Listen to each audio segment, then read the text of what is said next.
இதை செய்யக்கூடாதுங்கிறது உங்கள் இன்ட்யூஷனே கைட் பண்ணும். இந்த ஃபார்முலாவை, இந்த மெத்தடாலஜி நான் நம்பலாம் அப்படின்னு நம்பலாம். அந்த நம்பிக்கையினுடைய விளைவுகள் நமக்கு ரொம்ப மோசமாக இருக்கும். அனைவருக்கும் அன்பான வணக்கங்கள். இன்றைய சமுதாயத்தில் பெரியவர்கள் சொல்லக்கூடியது நம்பிக்கையோட வாழு அப்படின்னு சொல்லுவாங்க. அதே மாதிரி பார்த்தீங்கன்னா ஆசிரியர்களும் நம்பிக்கையோடு இருங்க அப்படின்னு சொல்லுவாங்க. நம்பிக்கை அப்படிங்கிறது நம்ம எடுத்த எடுப்பிலே நம்பிக்கை எதன் மீதும் வரக்கூடாது. நம்பிக்கை என்பது ஒரு ஆபத்தான ஒன்று. பிளைண்டாக எதுவுமே தெரியாமல் ஒன்றை நம்புவது என்பது நம்மளை அதாள பாதாளத்தில் தள்ளிடும். அல்லது அந்த நம்பிக்கையினுடைய விளைவுகள் நமக்கு ரொம்ப மோசமாக இருக்கும். ஆகவே எந்த ஒரு விஷயத்தையும் உடனடியாக நம்ம நம்பக்கூடாது. நம்புவதற்கு சொல்லுவாங்க, நம்முடைய நம்பிக்கையை இரண்டாக நம்ம பிரிக்கலாம். அனுபவத்தினால் ஏற்படக்கூடிய நம்பிக்கைகள், யூகத்தின் அடிப்படையில் வரக்கூடிய நம்பிக்கை. இதில் யூகத்தின் அடிப்படையில் வரக்கூடிய நம்பிக்கை கூட ஓரளவு ஏற்புடையதாக இருக்கும். அதை பிளைண்டா ஒருத்தர் நம்புவாங்க. உனக்கு இப்படிலாம் போய் நீ பண்ணேன்னா உனக்கு இந்த மாதிரி பலன்லாம் கிடைக்கும்னு சொல்லுவார். நம்ம அதை பிளைண்டாக நம்பிட்டு செஞ்சுட்டு இருப்போம். நம்ம நேரத்தை வம்பாக்கிருப்போம். அப்போ நம்பிக்கைகளை நீங்கள் ஒரு 2-3ஆக யோசிச்சு பார்க்கலாம். ஒன்று அனுபவ ரீதியாக வரக்கூடிய நம்பிக்கை, யூகத்தின் அடிப்படையில் வரக்கூடிய நம்பிக்கை, மூன்றாவதாக பிளைண்டாக வரக்கூடிய நம்பிக்கை.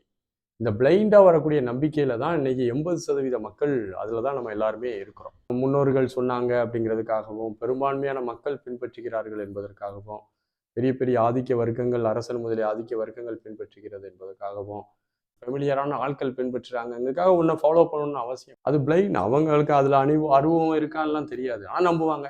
கடவுள் மீதோ சரி, ஏதோ ஒன்று மீது, எதன் மீதுனாலும் நம்ம ஒரு பிளைண்டாக நம்பிக்கை வைக்கக்கூடாது. இதனால சுய அறிவுக்கும் சுய அனுபவத்துக்கும் எது ஒத்து வருதோ அதை தான் நம்ம நம்ப ஆரம்பிக்கணும். அந்த சுய அறிவுக்கும் சுய அனுபவத்துக்கும் ஒத்து வரக்கூடிய விஷயங்கள் தான் நமக்கு நம்பிக்கைக்கு வரும். நீங்கள் ஒரு அனுபவப்படுறீங்க, அனுபவத்தின் மூலமாக ஒரு விஷயத்தை நம்பக்கூடாது அல்லது நம்பணும்னு முடிவு பண்ணுறீங்கன்னா அதுதான் நம்பிக்கையினுடைய ஒரு பலமாக இருக்கும். யூகம் என்பது கடந்த கால அறிவை வைத்து யோசிச்சு பார்க்குறீங்க, இதெல்லாம் இப்படி போயிட்டு இருக்கு, இதே மாதிரி ரிசல்ட் போனால் இப்படி தான் வந்திருக்கு. ஸோ அதனால இந்த ஃபார்முலாவை, இந்த மெத்தடாலஜி நான் நம்பலாம் அப்படின்னு நம்பலாம். யூகத்தின் மூலமாக வைக்கக்கூடிய நம்பிக்கை என்பது ஒரு 80% சரியாக நடப்பதற்கு வாய்ப்பு இருக்கிறது. 20% மிஸ் ஆகலாம். அனுபவத்தின் மூலமாக கிடைத்த நம்பிக்கை என்பது 100% நடக்கும். ஆனால் இந்த பிளைண்டா ஒன்றுமே தெரியாமல் நம்புறீங்க பார்த்தீங்களா, அது உங்களை பெருமளவு பாதிப்புக்கு உள்ளாக்குகிறது. அதனால வாழ்க்கையில நம்பிக்கை அப்படின்னு சொல்லி எல்லாரும் இந்த மோட்டிவேஷன் ஸ்பீச் பேசுறவங்கெல்லாம் நம்பிக்கையோடு உனது கையில் வாழ்க்கை தும்பிக்கை நம்பிக்கைன்ட்டு எதையாவது பேசிட்டு இருப்பாங்க. ப்ராக்டிக்கலாக இருக்கணும். ரொம்ப ப்ராக்டிக்கலாக இருந்து யோசிச்சா மட்டும்தான் நமக்கு அதற்கான விடை கிடைக்க ஆரம்பிக்கும். ஸோ அப்போ நம்மளுடைய வாழ்க்கையில் ஒரு short term goal, middle term goal, long term கோல்னு சொல்லி நம்மளுடைய வாழ்க்கையில் சில லட்சியங்களை நம்ம உருவாக்கிக்கணும். குறுகிய கால குறிக்கோள்கள். ஸோ இப்போ இந்த 2-3 மாதத்துக்குள்ளே நம்ம என்ன செஞ்சு முடிக்கணும், அதுக்கான ஒரு கோல். என்னுடைய வயசு இப்படி ஆகுது, இத்தனை வயசுக்குள்ளே நான் இதை செஞ்சு முடிக்கணும் அப்படின்னு ஒரு கோல். என்னுடைய வயசு இவ்வளோ ஆகுது, என்னுடைய லைஃப் டைம் முழுவதுமே இந்த கோல் தான் மெயினான கோல், லாங் டேர்மாக வச்சுருக்கேன், இதை அட்டைன் பண்ணுறது இப்படின்னு சொல்லி சின்ன சின்ன சின்ன குறிக்கோள்களை ஷார்ட்டாவோ மிடிலாவோ லாங்காவோ வச்சுருந்தீங்கன்னா அது உங்களை ஒரு செயல்படக்கூடிய மனிதராக வைத்திருக்கும், ஒரு சுறுசுறுப்பான மனிதராக வச்சுருக்கும்.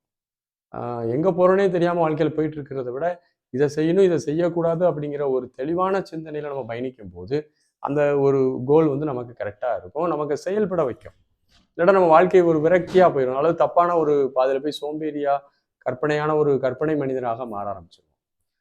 நீங்கள் அப்படி தொடர்ந்து செய்யும் போது இயற்கையாகவே நீங்கள் ஒரு சீரியஸாக உங்களுடைய கோலுக்காக நீங்கள் அதுக்கான பிளான் பண்ணுறது, அதுக்கான ஆக்டிவிட்டி பண்ணுறது, அதுக்கான நேரத்தை ஒதுக்குறது, சிந்திக்கிறதுன்னு மாதிரி இருந்தீங்கன்னா கொஞ்சம் கொஞ்சமாக உங்களுடைய இன்ட்யூஷனுங்கிறது உங்களுக்கு ரொம்ப ஷார்ப்பாக வேலை செய்ய ஆரம்பிச்சிடும். இதை செய்யக்கூடாதுங்கிறது உங்கள் இன்ட்யூஷனே கைட் பண்ணும். நிறைய பேருக்கு அந்த இன்ட்யூஷன் கைட் பண்ணும் போது அதை இக்னோர் பண்ணும் போது தான் பெரிய பிரச்சனையில் போய் மாட்டுவாங்க. அல்லது அவங்க என்ன நினைச்சுப்பாங்க, அவங்க செய்கிறது சரின்னு நினச்சிட்டு இருப்பாங்க. சரி, யாராவது ஒருத்தர் அறிவுரை சொன்னாலும் கூட அதை காது கொடுத்து கேட்க மாட்டாங்க. அப்பவும் போய் என்ன செய்வாங்க, அவங்க செய்கிறது அது பேர் தான் மயக்கம். அந்த அறிவு மனிதனுக்கு ஏதோ ஒரு விதத்தில் மயங்கி கிடக்கும். சொல்லுவாங்க, இடிப்பாரா இல்லா ஏமாறா மன்னன் கெடுப்பார் இல்லாலும் கெடுன்னு சொல்லுவாங்க. அதே போல் இடித்து சொல்ல ஆள் இருந்தும் அதை கேட்கலன்னா அவர்கள் மிகப்பெரிய ஒரு ஆபத்தில் போய் மாட்டுவாங்க. ஸோ அதனால் இன்ட்யூஷன் ஒன்று நமக்கு வேலை செய்யணும், அல்லது பிறர் சொல்லக்கூடிய அறிவுரைகளை அப்படியே ஏற்கணும்னு அவசியம் இல்லை. அதில் உள்ள உண்மைகளை நாம் ஏற்றுக்கொள்ள பழகணும். இது ஒரு மனிதனுடைய வளர்ச்சிக்கு மிக உன்னதமான ஒரு விஷயமா இருக்கும்.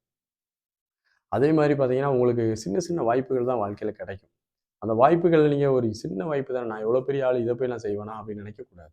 சின்ன சின்ன வாய்ப்புகளிலும் நீங்கள் ஈடுபட்டு வாய்ப்புகளை பயன்படுத்தி உங்களுடைய முழு திறனையும் காமித்து பழகணும். சின்ன வாய்ப்பு, பெரிய வாய்ப்புலாம் கிடையாது. நமக்கு இயற்கை ஒரு பணியை அளிக்கப்பட்டிருக்கு. அந்த வேலையை நான் சிறப்பா செய்றேன் அப்படின்ட்டு செஞ்சீங்கன்னா, நாளடைவில அந்த வாய்ப்புகள் சின்ன சின்ன வாய்ப்புகள் மிகப்பெரிய ஒரு வாய்ப்புகளாக உங்களுக்கு வரும். அதே மாரி நம்ம ஒரு வேலைன்னா நாளைக்கு பண்ணலாம், நாளை கழிச்சு பண்ணலாம், இன்னொரு 10 நாள் கழிச்சு பண்ணலாம். சரி இந்த வாழ்க்கையில ஜனவரி 1ஆம் தேதியிலேருந்து நான் வாழ்க்கையில இப்படி இருந்துருவேன். இப்படிலாம் நெறைய அஃபர்மேஷன்ஸ் எடுப்போம். கடைசியில ஜனவரி 1ஆம் தேதி வரும். அதுலேருந்து ஒரு 10 நாள் கழிச்சு சரி, பொங்கல்லேருந்து என் வாழ்க்கைய நான் மாத்திருவேன் அப்படின்னு நினைப்பேன். அப்படியே வாழ்க்கையில நம்ம தள்ளி போட்டுக்கிட்டே போவோம். ஒன்றை செய்ய வேண்டும் முடிவு முடிவு பண்ணீங்கன்னா, அந்த வேலைய அன்றே அப்போதே செய்யுங்க. பிரியாரிட்டி உங்களுக்கு குடுக்க தெரியணும். எந்த வேலைக்கு எப்போ முக்கியத்துவம் குடுக்கணும்? எந்த வேலைக்கு இப்ப செய்யணும்? எந்த வேலைய 2 நாள் கழிச்சு செய்யணும்? எந்த வேலைய 1 மாசம் கழிச்சு செய்யணும்? உங்களுக்கு உடனே மைண்ட் ஷார்ட்கட் பண்ண தெரியும். ஸோ இப்படி ஒரு எளிமைப்படுத்தக்கூடிய மனநிலை உங்களுக்கு வேணும். வேலைய போட்டு சம்மந்தமே இல்லாம நாளைக்கு செய்ய வேண்டிய வேலைய செய்யாம, 1 மாசத்துக்கு அப்புறம் செய்யக்கூடிய வேலைய இன்னைக்கு செஞ்சுட்டு, நாளைக்கு செய்யறதுல பெண்டிங் வைக்கிறது பிரயோஜனம் கிடையாது. ஆனா வேலைகளை உங்களுடைய என்ன பிளான் பண்ணியிருக்கீங்களோ அதை தள்ளி போடாதீங்க. பிளான் பண்ணி எதுக்கு பிரியாரிட்டி குடுக்கணுமோ அதுக்கு குடுத்து பாருங்க. கண்டிப்பாக இப்ப நான் சொன்ன கருத்துக்களை எல்லாம் நீங்கள் சிந்தனையில் எடுத்துக்கொண்டால், உங்களுடைய வாழ்க்கையில யாரும் என்ன தடுத்தாலும் உங்களுடைய வளர்ச்சிய ஒருபோதும் யாரும் தடுக்க முடியாது அப்படிங்கிறது என்னுடைய ஒரு பணிவான கருத்து. வாழ்த்துக்கள். நன்றி. வணக்கம்.